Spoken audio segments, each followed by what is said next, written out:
Mhm.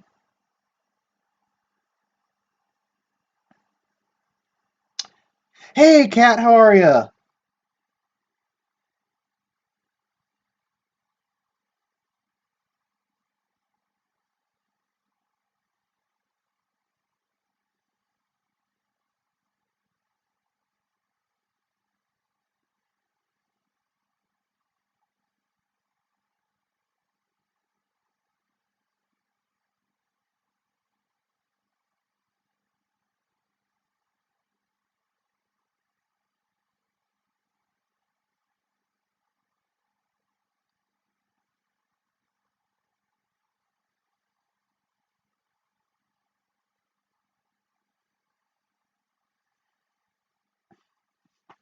I'm doing good.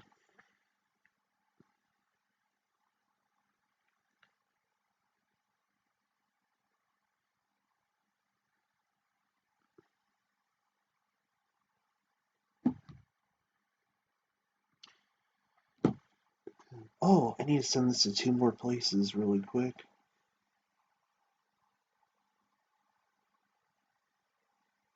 Hmm. Hmm.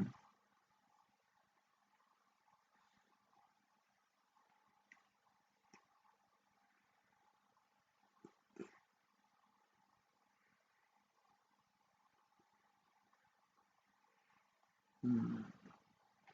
And one more, please.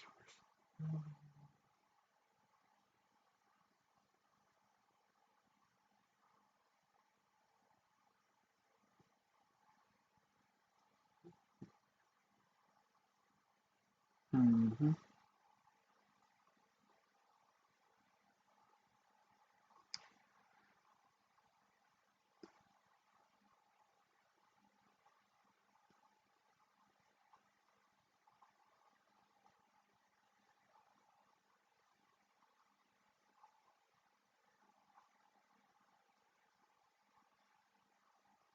Hmm. That should do it. All right. I got my link sent out to the places I need to send it to. We're just gonna wait a minute just to see if anyone else shows up, and then I'll get started here.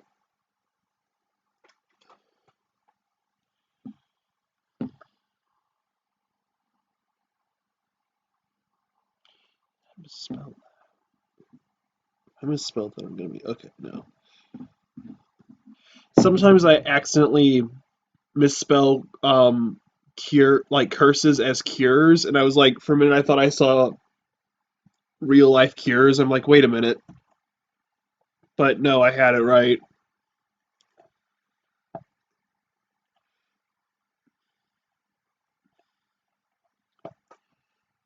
But no, it was just like that little heart attack moment, like, oh my god, I made myself look like a dumbass on the internet. I mean, well, I do that every time I stream, but you know,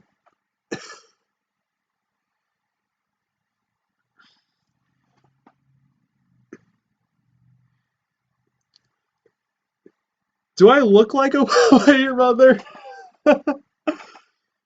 Oh, one can only dream. One can only dream. All right. So, hey, how's it going, guys? Welcome to Cryptocast, your source for all things crypto related, unknown, and paranormal. I'm your host, Parker, and welcome back to another Cryptocast live stream. I almost said cryptid ratings because I'm so used to saying that. And I just realized, like, how close my finger, look how weird that looks. I've never really pointed this close to the camera before. That just looks so weird. Is that really what it looks like from that angle? Oh my god. I don't like that. I'm getting my finger down. Um, hey, Irina, how are you? Um, so today, well, first off, actually, before I talk about what we're going to be talking about today, I want to say sorry the stream is a little bit late. I had to take care of something, and then I was checking up on a friend, so that's why the stream is a bit later than normal, which is all right. Boop you on the nose? All right. Boop. Well, whoa. That just makes it go like, okay, you got three boops. You got three boops. I'm doing good, Rena. How are you? So yeah, that's why the stream's a little bit later today. I wanted to check up on my friend, and I was just taking care of some stuff. Believe it or not, tomorrow is my last day of classes for the semester at college. So that's awesome. I got I just got to write a little paper for English, but the good part is the teacher um, he gives us creative options, and we finished our plays unit, so we have the option to write a one act play if we want, and I'm going to do that. And instead of writing a response like after that, like how we felt about it, we can actually film the video and submit it. So I'm going to do that, and I will honestly post the video for that project up on. I'm gonna post that on YouTube on my second channel on Parker's Plight. So I'll let you guys know when that's up. It's gonna be the cringiest shit ever, but it's gonna be great. You had an interesting quote. You came in at an interesting quote. What quote was that? What did I say?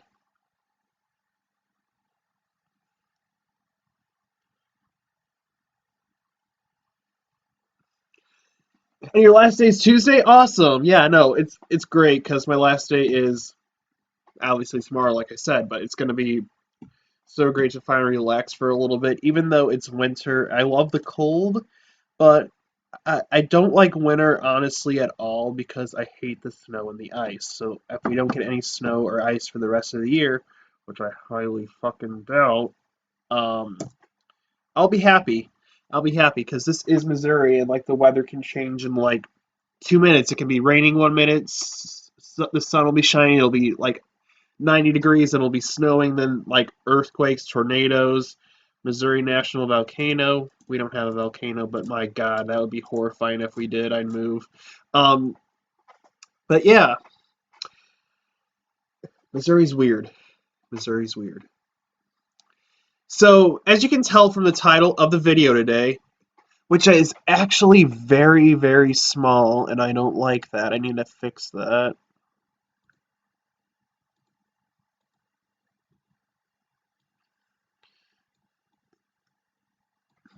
There we go. We're going to be talking about real life curses. And this is a stream that I kind of thought of last week. I didn't know I wanted to do it until like I actually really thought about it. Now, curses in general, nobody wants to be cursed. It's just not good all the way around. But sometimes, not just people, but objects, locations, animals, they can be cursed as well. And it's just a very odd situation. Emily! Hi! How's it going? Oh my God, what profile pic is your anime for what I mean what anime is your profile pic from? I almost said what profile pic is your anime from? That doesn't make any sense whatso fucking ever. Um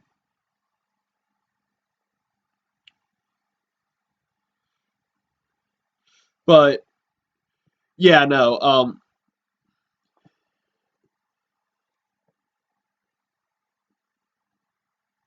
Yeah, that's true, Rena, and the global warming changes, so that's understandable. But yeah, we're gonna be talking about real life curses today, so like I said, not just people can get cursed, but like animals, objects, locations, they can all get cursed too. And like I said, this isn't a video that I knew I wanted to do until like I started really thinking about it because there's like so many like cursed things out there that we can talk about.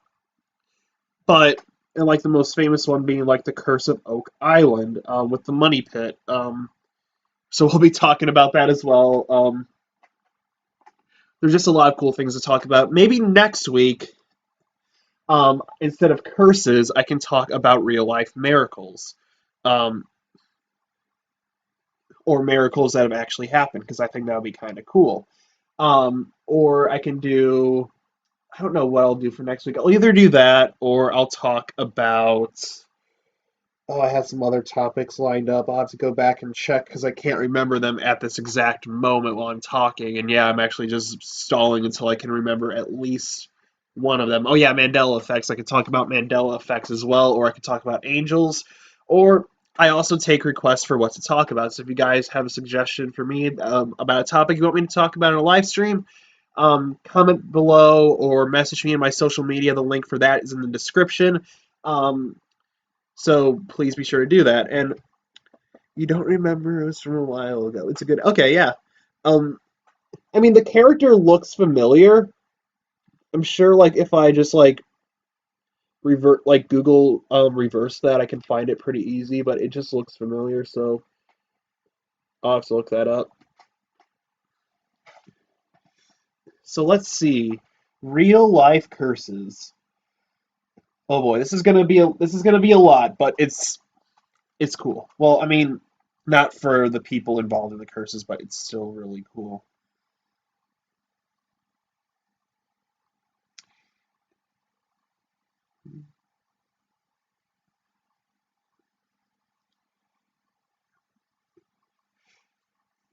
All right, so we are probably going to be starting off with one of the most famous curses. I know I said Oak Island was one of the most famous ones, which yes, it is.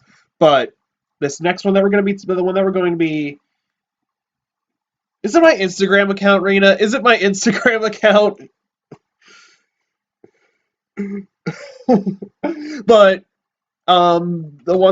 the curse that we're going to be talking about right now is honestly probably more famous than Oak Island. I don't know why I said that. I don't even know. I zoned out for a minute when I said that, but Oak Island is one of the more famous ones, but this is even more famous. Now I'm rambling at this point. Um, so the one that we're going to be talking about first is the Curse of King Tut's Tomb. Now, we talked about King Tut, I believe, briefly in my Egyptian mythology live stream that I did. It was earlier this year. Yeah, no. Um, Coming up in May, Cryptocast is gonna be three, guys. It's gonna be three, and that's gonna be fucking nuts.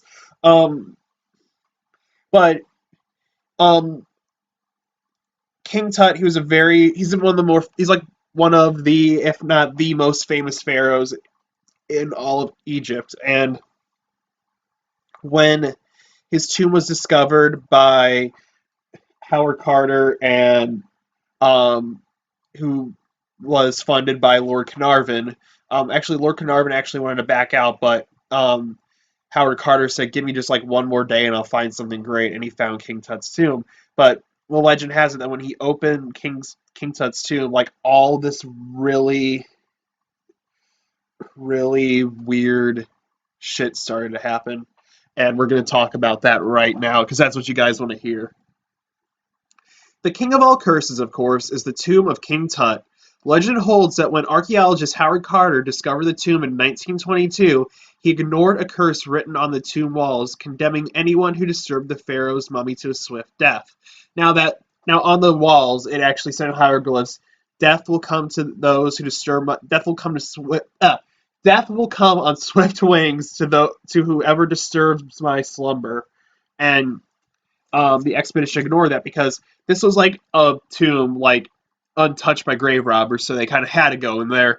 Whether the grave robbers actually knew what the hieroglyphs meant and knew the dangers of it, or just didn't discover it, we'll never know about that. But Howard Carter and Lord Carnarvon, they went in there anyway, despite the warning. There are examples of ancient tombs with curses written on them, but the stories of a written curse on Tut's tomb seem to be invented.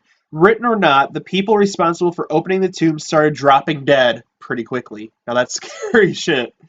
First, Lord Carnarvon, the financial backer of the expedition that opened the tomb, he died of a blood infection within 6 weeks of disturbing Tut's grave. Now, what happened with Lord Carnarvon, like how I said, he got a blood infection. Um, he was bit by a mosquito and he was shaving and he accidentally cut that mosquito bite, which actually caused it to get infected, which led him to get the blood infection, which caused him to die. At least 4 more people associated with the dig were dead within a year, including the radiologist who x-rayed Tut's mummy. Carter himself lived for over a decade after discovering the tomb, but some associate his death in 1939 with the curse as well. The strangest victim of Tut's curse was not a person, but a bird. On the very day the tomb was opened, Carter's canary was killed in its cage by a cobra, the symbol of the ancient Egyptian pharaohs. It does need a birthday cake, Rena, but no. If you guys really think about that, that's really weird. The day that the tomb was opened, Howard Carter's pet canary was killed by a cobra, which was the symbol of the pharaohs, and that is very, very, very odd. Like, could King Tut have been like passing some judgment or some shit? I don't know, but either way, it's just weird that the symbol of the pharaoh killed Carter's canary um, when the tomb was open, and I don't know. I just find that really odd. But yeah, he was Lord Carnarvon's death was like the most publicized when this happened, and then people actually believe the curse of the pharaoh of King Tut to be nothing more than mold spores because um, that tomb was just sealed shut for all these years. No one disturbed it, at least that we know of, um, and that caused and like as Tut slowly kind of decayed inside the tomb. I mean, well, he's a mummy, but I mean, like as the body fat and everything slowly started to deteriorate, and like the rain and everything, it um like the moisture got trapped inside that tomb with him and caused mold and fungus and spores to thrive in there. And people believe that when they were undoing like King Tut's wrappings or entering the tomb, the spores got in some of their lungs, like some of the expedition crew, and um, like a rare fungus and killed them off. Whether you guys believe that, that's up for your interpretation, but I don't know. Personally, I don't know whether it was a curse or whether it was the fungus. But either way, they ignored the curse, saying, "Death will come on swift wings to those who disturb my slumber," and like a lot of the crew died, including its main beneficiator. So that's very bizarre to me. Like really weird. So we're gonna move on to the Hope Diamond. Now, the Hope Diamond, it is a massive diamond that is currently on display in the Smithsonian Museum. In I believe the Smithsonian Museum is in Washington D.C. Yep, Washington D.C. So it is currently on display in Washington D.C. in the Smithsonian Museum. You can go and visit it if you so choose. But newspaper accounts of the Hope Diamond's curse go back to the early 1900s. But the history of the massive 46-carat blue diamond goes back much further. It appeared in India, where, according to legend, it was stolen from the statue of a Hindu god. Now, there are some other allegedly cursed gems out there that are also stolen from the eyes of Hindu gods and everything. So, we gotta stop stealing gems from statues of Hindu gods, or stop stealing gems in general. Pay for them with your own money. Visit them at a museum. Just don't steal them, guys. It's not good. It's not good for anybody. That same legend holds that the French jewel merchant who bought or stole the stone in 1666, Jean Baptiste Tavernier, was torn apart by wild dogs. In reality, he seems to have lived a long and luxurious life, but not everyone who possessed the stone had the same luck. Tavernier sold it to the French King Louis XIV. I'm not good at Roman numerals. It stayed in the French royal family until a very unlucky Louis XVI lost his head in the French Revolution. And that was when him, Marie Antoinette, and the rest of the royal monarchy got beheaded, and and the common people overthrew the monarchy, which is, honestly, if you're in power, that's like probably the worst.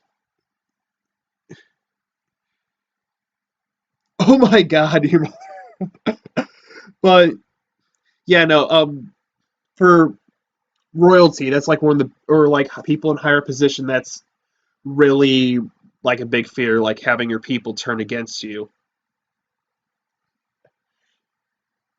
I was gonna get political for a minute, but I'm not going to, for the sake of the integrity of the channel. It later acquired the name Hope from the Hope family, who also had bad luck, financial in this case. Lord Francis Hope was finally forced to sell the diamond to pay his debts. The last private owner of the famed diamond didn't do well either. American socialite Evelyn Walsh McLean lost her son to suicide, her daughter to a drug overdose, and her husband to another woman, and the family business, the Washington Post, to bankruptcy. The diamond's current owner is the Smithsonian Museum in Washington, D.C., which says it's had nothing but good luck since acquiring the stone in 1958. Maybe donating the stone um, to the museum so the public can view it. Maybe that broke the curse. Personally, if that were me, I would I would have sent it back to India where it truly belongs, out in a museum there. But I mean, I giving it to the Smithsonian, I guess in a way could have broken the curse because now it belongs to nobody. Everybody can go in and visit it, and it's really cool. I want to see this someday. I really do. And a fun fact about the Hope Diamond. Um, Word of the Hope Diamond coming to Washington D.C. to the Smithsonian was like a really big event, like way back in the early 1900s, and so much so that people were worried that the diamond was going to be stolen when it was being shipped from wherever to Washington D.C. And they had like this big box, like a big wooden crate that was labeled the Hope Diamond on it, just in case anybody would try to steal it. When in reality, the Hope Diamond itself was actually sent in a tiny, like cardboard box, discreetly in the mail to the Smithsonian to draw less attention, so everybody would think that the real diamond is inside the big wooden case. But it was really in a tiny, discreet package that was actually being sent through the United Postal Stir- the United Postal United Postal Service. So the UPS literally just delivered, or like the American Postal Service. I mean, not UPS; they weren't around then. But the American Postal Service was literally just delivered this diamond. And honestly, I would not trust that if I were them. But I'm because so many packages have been lost through the American Postal Service that, and like there's a lot I bet that probably haven't like made it to their actual owners who paid for them.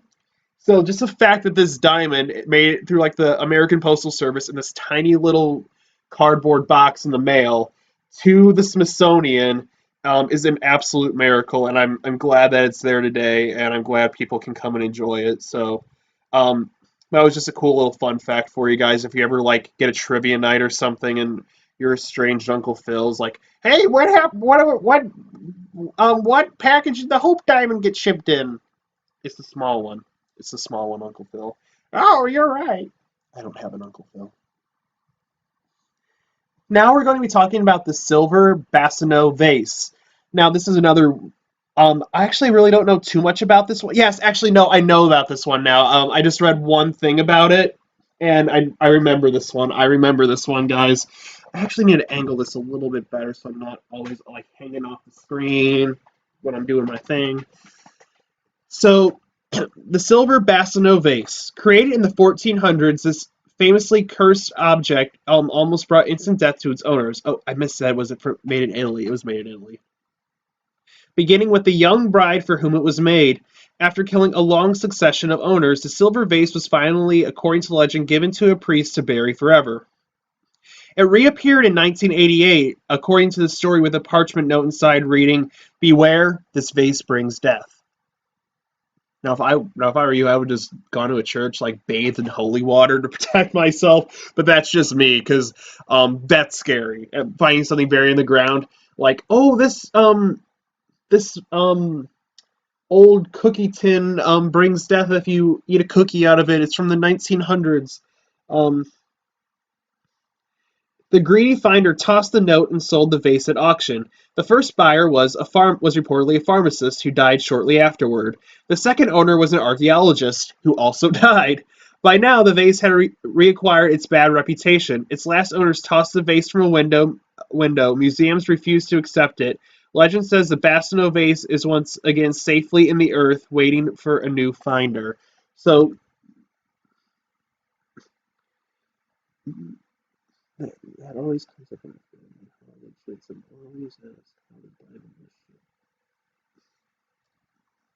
I know, right? I just saved you the trouble, Marina. That's awesome. Ooh, bumped my computer. Sorry about that, guys. But yeah, the Bastion vase, like, that's just horrifying if you find that vase. So don't go looking for it, guys. Or if you accidentally find it, I wish you guys the best. Now we're going to be talking about the Crying Boy prints, and I'm going to show you a picture of these. Now, whatever you do, don't print this out. Don't hang this in your house. Don't don't buy it. Don't do anything with this painting because it was painted by the Italian artist Giovanni Bragolin, and he was known for painting crying boys and girls. I don't know why he liked painting crying boys and girls, but he just did. His paintings were popular and prints sold widely in the 1950s through the 1970s. But then in 1985, curious reports surfaced in British tabloids such as The Sun. The reports claimed that undamaged copies of the teary-eyed paintings were often found in the rubble of houses that had caught on fire. The pictures were allegedly found face down, still in their frames and untouched by the flames. The story caught on, convincing many that wherever the portraits were, fire was sure to follow. So many homeowners wanted to get rid of their prints that The Sun reportedly organized public bonfires. Now, the crying boy painting, all right?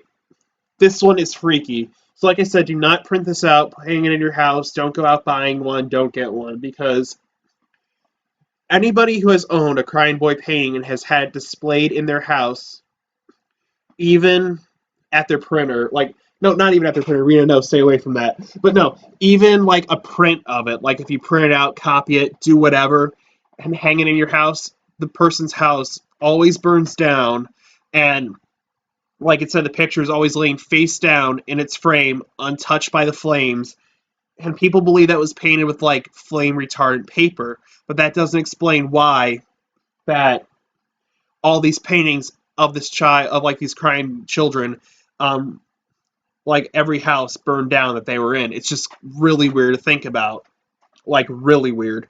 And like even the like one of the interviewers was talking to the fire chief, and asked the fire chief, "Would you display one of these in your home?" And he refused to display one as well, and that's a fire chief, so that's really serious shit. And they did like a public bonfire. They tried, and it was organized by the fire department. They tried burning the pictures, but they didn't burn, which is really, really odd. I don't know if they were painted with flame retardant like paper on flame retardant paper or flame retardant material like paints or anything, but yeah, flame retardant paints, flame retardant paper. Did I say retard? I meant retardant. Oh my gosh, I am so sorry, guys. But no, flame retardant paper, flame retardant paints. That's what most people believe, but we really don't know for sure. It's a really weird phenomenon. It's just whoever hangs one of these paintings up in their home, their house burns down, and that's really, really scary, honestly. So, yeah, no, don't do it, guys. If you do, I have no responsibility. Now we're going to actually talk about the cursed body of a human, and that human is Otzi the Iceman. 5,000 years ago, Otzi was murdered in a pass high in the Alps, shot from behind with an arrow. His body mummified in the frigid climate. He was discovered in 1991, and scientists began inspecting the remains. Otzi, the oldest mummy ever found, gave scientists a chance to uncover the life of a man living during the Copper Age, but they may have uncovered something else within. At least 4 people closely linked to the discovery have died untimely deaths. Dr. Rainer Henn, who put the mummy into a body bag with his bare hands, died in a car accident. Kurt Fritz, an alpine guide who helped take the mummy off the mountain, died in an avalanche. A journalist who filmed the recovery died of a brain tumor, and the hiker who first came upon the remains died in a fall while hiking. Of course, the many people who have worked with Otzi since his recovery remain alive and well, but were those who removed the body from its resting place victims of Otzi's curse? Now, it's kind of one of these really strikes me as really odd. That's the death of Kurt Fritz, who was an Alpine guide who died during an avalanche. You should like you would think. Oh, I actually just stabbed myself with a piece of metal. Holy fuck! I thought it was a piece of wood I was trying to snap with my fingers, but it was a piece of metal. But yeah, no, it's just really weird. Kurt Fritz, he's an Alpine guide who died in an avalanche. You would think that an Alpine guide would know when an avalanche is coming and how to take care of that and how to avoid that, but somehow he died in an avalanche, which really strikes me as odd. And then all the other deaths associated with Utsi, these were like the people that like discovered him, um, took him out of his resting place. Like they said, it could have been everyone who disturbed his resting place. They all died, which is just a really odd situation all around. And there are reconstructions of like what Utsi would have looked like when he was alive, but I'm going to show you guys what he looks like. Actually, I don't know if I should show that on YouTube. Look up Utsi the Iceman if you guys want to look him up. I just don't know if I can show that on YouTube, honestly, especially possibly with the new Copa thing. So, yeah.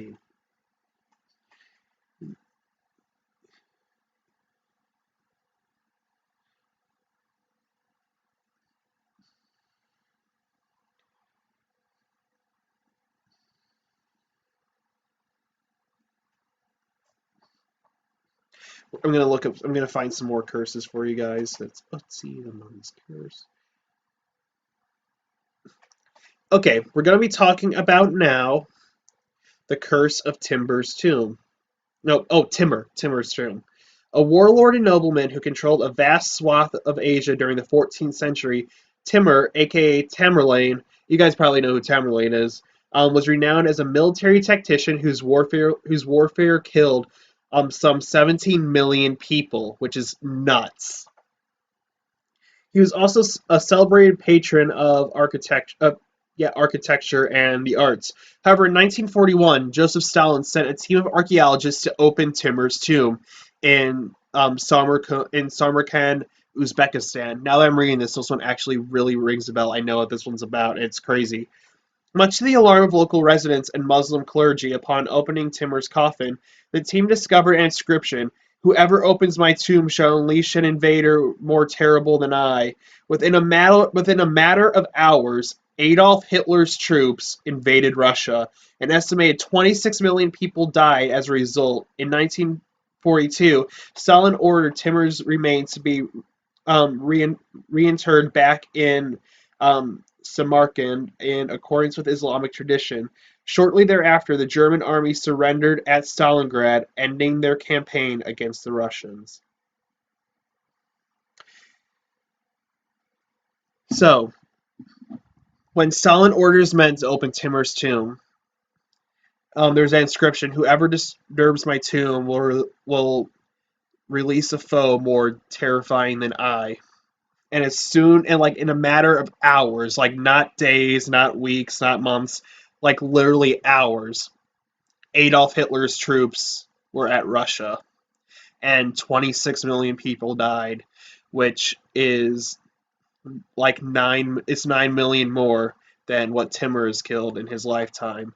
So it's just really nuts. And then as soon as Stalin ordered his men to put Timur's body back into the tomb and seal it with Islamic code, and as soon as that happened, the Nazis surrendered at Stalingrad.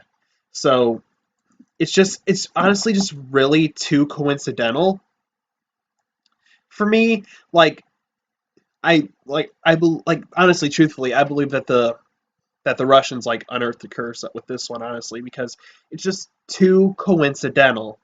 Hey, Lily, how are you? But it's too coincidental for me. I really do believe that the Russians unearthed the curse with this one because open the tomb, Hitler invades Russia. Put him back and seal him with the Islamic code, Nazi surrender at Stalingrad. It's just really weird to think otherwise for me, honestly. I really do believe that the Russians unearthed the curse when they opened Timur's tomb.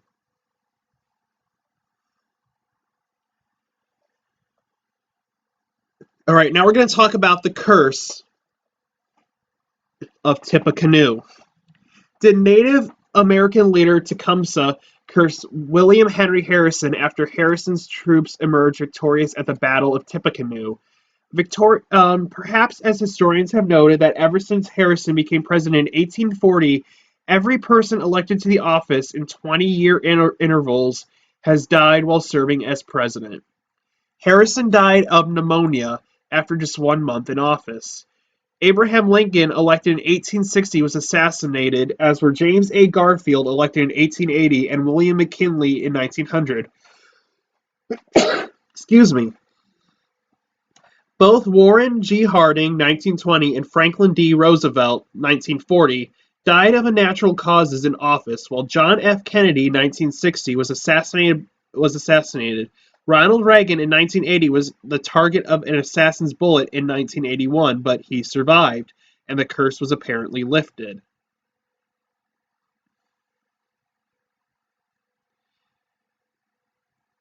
So, this one I don't know. What do you guys think? Do you believe that William Henry Harrison was cursed by Tecumseh after winning the Battle of Tippecanoe?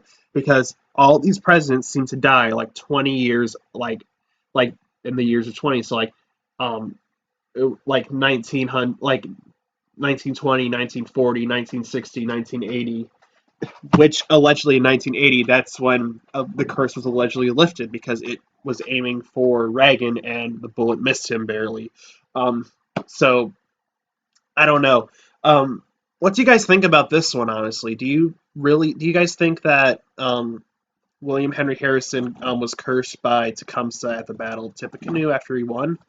Um, and if you guys look up the Battle of Tippecanoe, it was like gruesome. It was like literally like fuck. It was a fucking bloodbath, literally. So I would understand if he was cursed because of this. And what do you guys think on this one? Because it's another one of those ones that I'm not too sure on, but at the same time I'm like, yes, it's possible. It could have happened. I'm really not sure.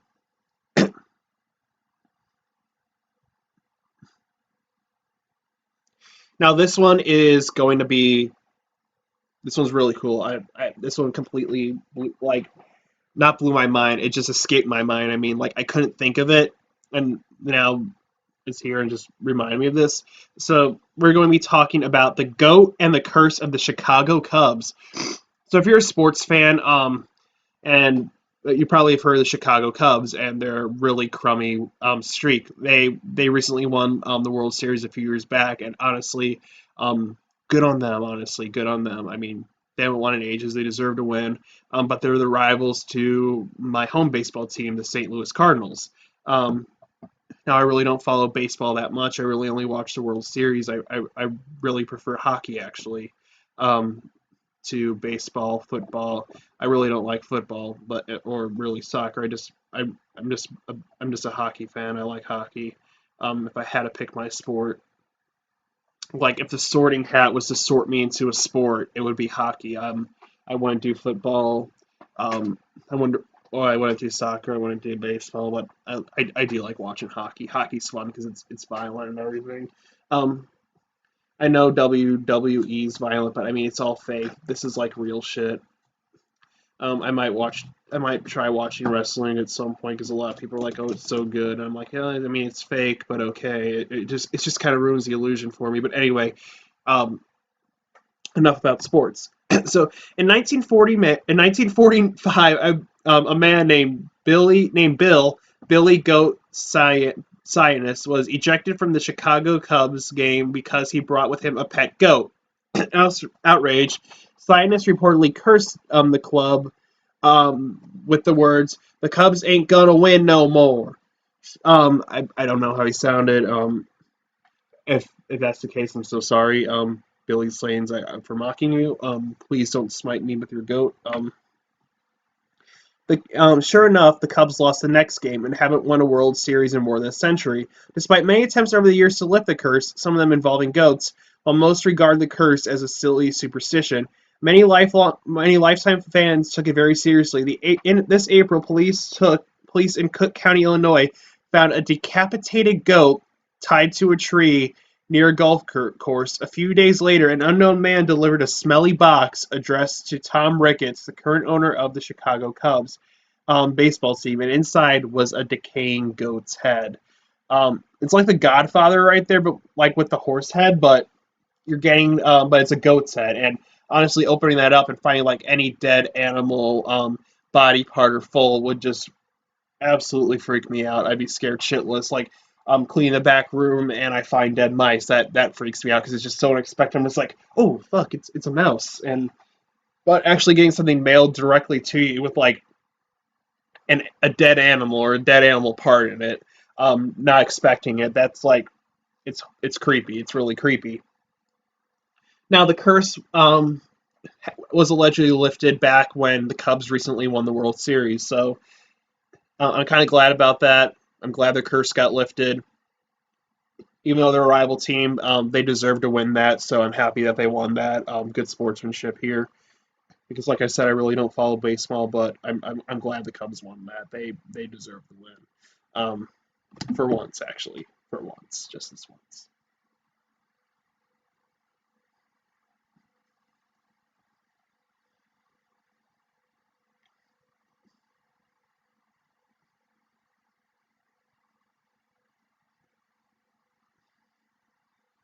All right, guys, we're going to be talking about next. This is one I want to talk about. We're going to be talking about Thomas Busby's chair. Do you have a favorite chair in your home? Consider cursing it after you die so no one else can sit on it without dying. That's what Thomas Busby did in 1702. Right before he was executed for strangling his father-in-law to death, you got it, sitting in his chair. Supposedly 63 people who have sat on the chair met untimely deaths, sometimes mere hours after plopping their keister on Busby's beloved chair. In 1972, the Thirsk Museum actually had to suspend it from the ceiling to prevent people from committing suicide by chair. So, um, like it said in that article, yes, Thomas Busby did strangle his father-in-law to death, which is horrible. And he was executed. But you know how like they grant like last meal rights to prisoners. He said, "Let me go to the bar one more time, have a drink, and sit in my favorite chair." So um, the police granted his request. I mean, obviously they were there with him while he was getting his drink and everything, just so he doesn't run off and everything. And he said he said like something along the lines of like anyone who sits in my chair will die. And sure enough, when people started sitting in his designated chair after he died, um, people started dying. And like one lady, she was like cleaning the bar or like at the museum or something where it was. Either way, I'm not sure like where it was at the time, but a cleaning lady accidentally slipped and tripped and landed sitting on the chair, and she ended up dying. And like it said, the museum actually had to suspend the chair from the ceiling. So, like, not from the ceiling, but on the wall to prevent people from sitting it. So it'd be like if this chair was just like hung up on the wall like this to prevent someone from sitting on it. But that's how it looks like in the museum, just sitting on that like that. That was just an example. This isn't the actual chair, obviously. I've been sitting in this doing my live streams for almost 3 years. But that's how it would look in the museum. But it also has Annabelle the doll on this list. I wouldn't consider Annabelle really cursed. I'd say she's more haunted than anything. So for that reason, I'm not going to talk about her on this list. I've talked about her already in my Haunted Dolls episode. I might do another Haunted Dolls episode at some point. There's somebody I would like to get on here to talk with who has a good collection of haunted dolls. So hopefully I can get her on at some point. But just for now, I'm not going to talk about Annabelle the doll in this list, just because I consider her more haunted than cursed. And I keep moving this over. Oh my god, I need to get back in the center. Now we're going to be talking about Little Bastard. And Little Bastard is actually not not like an estranged son. I don't have an estranged son or anything. I'm still a virgin, guys. I don't know why I admitted that live on YouTube, but um, anyway, Little Bastard is the name of James Dean's car. Actor James Dean loved his 1955 Porsche Spyder. He had it extensively customized and affectionately called it his Little Bastard. Apparently, the car was so transparently evil that Sir Alec Guinness, when meeting Dean for lunch, claimed, "If you get in that car, you will be found dead in it by this time next week." And Dean was, but the curse didn't stop there. When mechanics tried to repair the wrecked car, it fell on one of them, crushing both his legs. The new car's owner sold the engine and drivetrain to two racers. One lost control and hit a tree and died instantly. The other was injured when his car locked up and rolled over. Two thieves who tried to take pieces of the car were both injured. The car was then donated to a safety exhibit of the California Highway Patrol. The first exhibit caught fire and the car fell on a student, and the second breaking his hip. It even managed to crush and kill a truck driver who was transporting it. The car has since disappeared, which is probably for the best. So, Little Bastard, this was James Dean's favorite Porsche, his Porsche Spyder, and like the guy said, if you get in that car, you'll die by this time next week. He got in the car and he was found dead by that time next week. And like I said, they try to repair the car, crushed one of the workers' legs, killed another worker. Parts were taken off of it. Two racers were in a wreck. One died. One got really injured. Two thieves tried to, yeah, James Dean's car, Little Bastard, right? Yeah, but two thieves who stole it were injured as well, and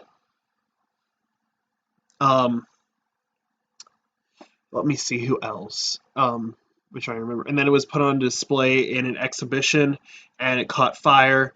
And it injured two students who came to go visit it, and then eventually, legend has it that like during the middle of the night, like it kind of got loose and just rolled out the door, and no one's seen it since. So somebody could have it. It could be like in a lake somewhere. We don't know where Little Bastard is to this day, and it's a real mystery. Oh, he was. Well, I mean, regardless, he still died in the car, nonetheless, because he didn't listen to that man's warning.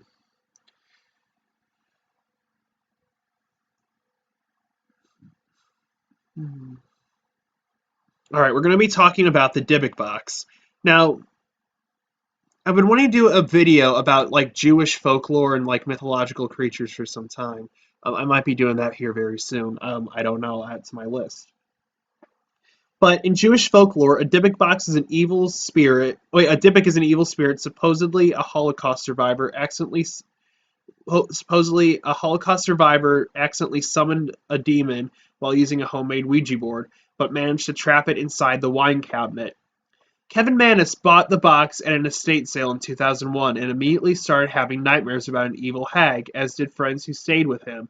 Mannis gave the box to his mother, who suffered a stroke on that same day. The box's later owners have also claimed the Dybbuk boxes appeared in their night. The Dybbuk has also appeared in their nightmares as well.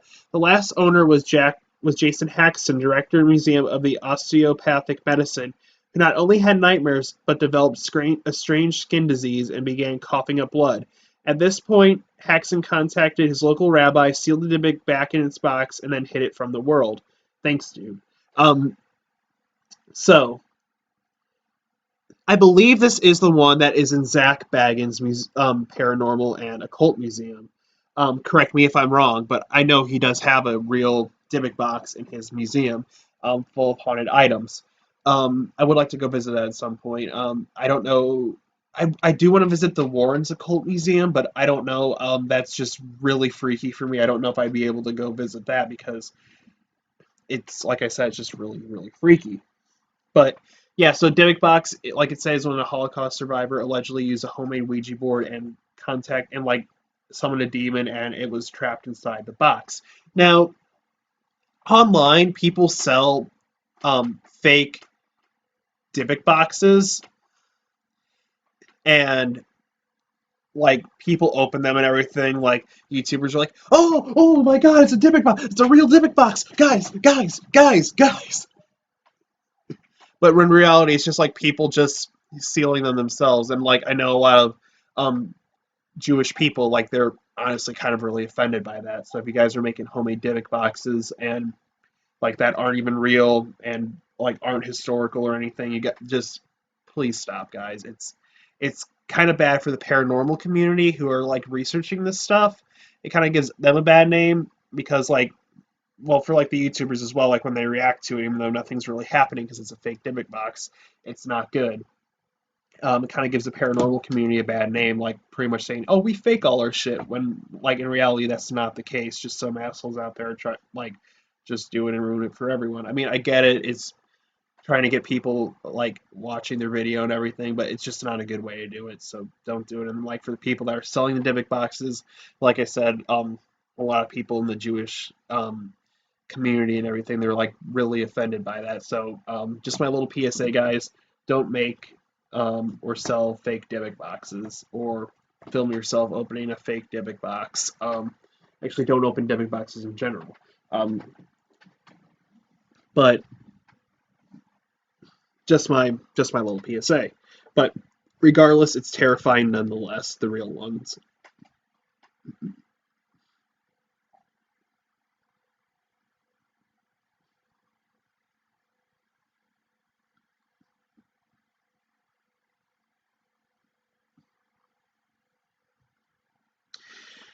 Now we're going to be talking about um, the woman from Lem statue, originally made around 3500 BCE in Cyprus, then found in 1878 in Eastern Europe. The statue has killed so many people that it is referred to as the goddess of death.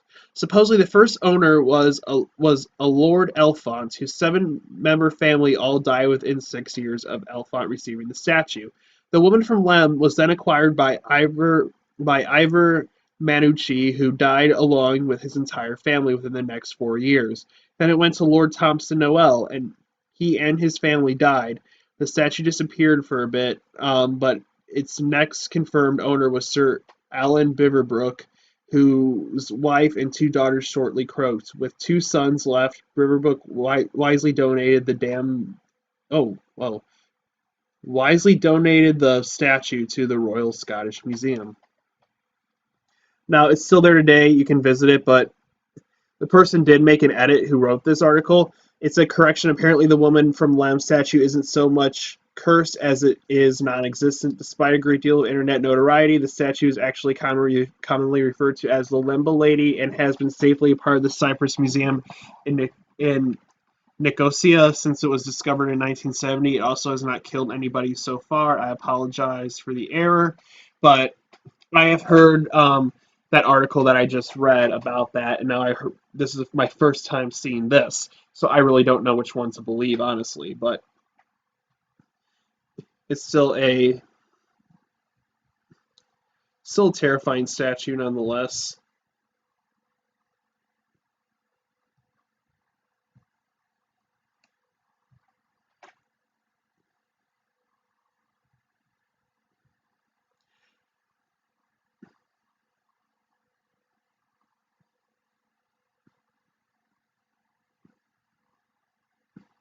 So yeah,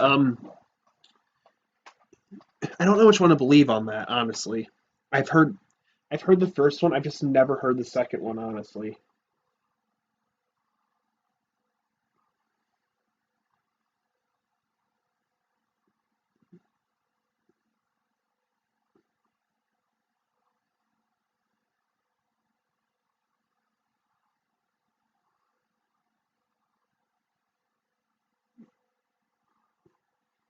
I accidentally clicked on someone's YouTube video.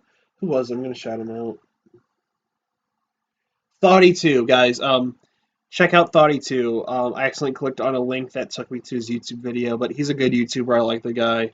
Haven't really like I haven't talked to him or anything, but I just enjoy his videos. So check him out, guys.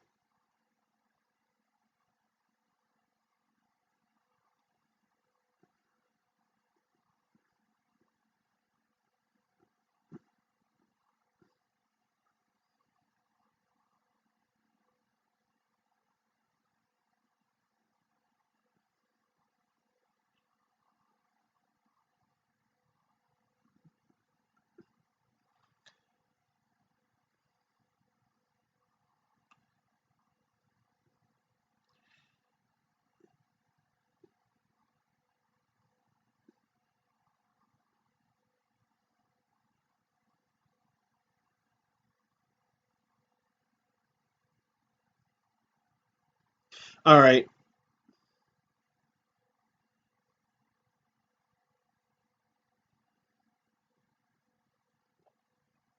I had to find the right article because I kept getting links to the show, which is not what I wanted. We're going to be talking about the Curse of Oak Island. Now, I kept getting ones for the reality TV show of the same name, but that's not what I wanted. The Oak Island mystery refers to stories of buried treasure and unexplained objects found on or near Oak Island in Nova Scotia, Canada. Since the 19th century, a number of attempts have been made to locate treasure and artifacts. Theories about artifacts present on the island range from pirate treasure to Shakespearean manuscripts to possibly the Holy Grail or the Ark of the Covenant, with the Grail and the Ark having been buried there by the Knights Templar. Various items have surfaced over the years that were found on the island, some of which have since been carbon dated and found to be hundreds of years old. Although these items can be considered treasure in their own right, no significant main treasure site has ever been found. The site consists of digs by numerous people and groups of people. The original shaft is an unknown location today, was dug by early explorers known as the Money Pit. The curse is said to have originated more than a century ago and states that 7 men will die in the search for the treasure before it is found. To date, 6 men have died in their efforts to find the treasure, so one more dies before we find the treasure. Um, Now, I don't wish death on anyone because that's horrible. Um, but I'm just saying, like we're close, I guess, to fulfilling the prophecy. But it's just sad that 7 people die before we have to find the treasure. The people looking for it and everything. It's sad.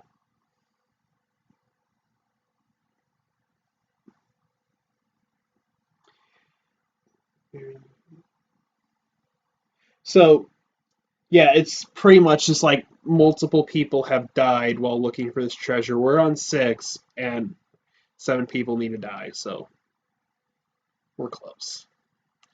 We're close. And that's scary. Oh yeah, but no, I just got a YouTube notification off topic here, but the new season of Steven Universe just dropped today. Steven Universe Future.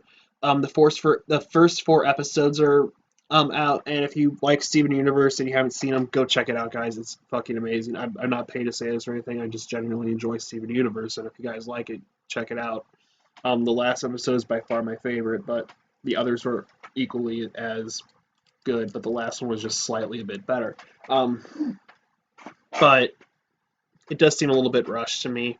Um, like everything just seems to be happening so fast, but that was just me getting a little sidetracked. I kind of gotta get sidetracked every episode, but yeah, no. If I seem kind of out of it today, guys, it's because I'm tired. I've literally been up since like 9 a.m. today, so I was doing stuff, and I went to go visit a dead mall. So if you guys have me on Snapchat, you can see my whole dead mall series on there. I may make my Snapchat public here at some point. Maybe at 200. I don't know. I don't know. But speaking of 200, guys, um, actually, I'll get to there in a sec. But if you guys like this video, be sure to like it. You can dislike it if you dislike it. If you dislike it,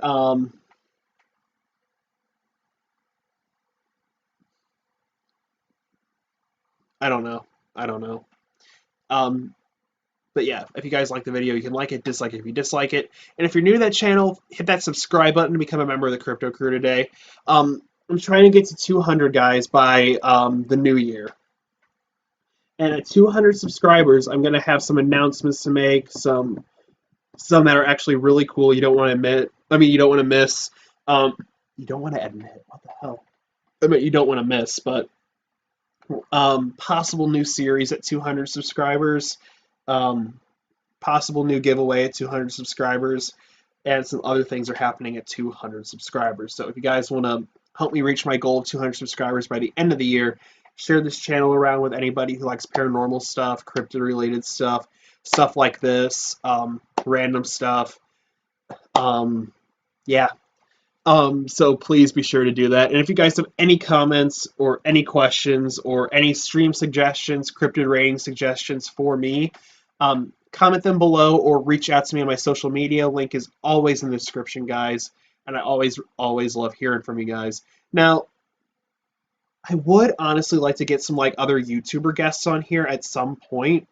So like in the horror community, so I can kind of talk to them about like their like experiences and like all that stuff. So help me reach out to a few people because I have tried a couple people in the past, but I've never heard back from them.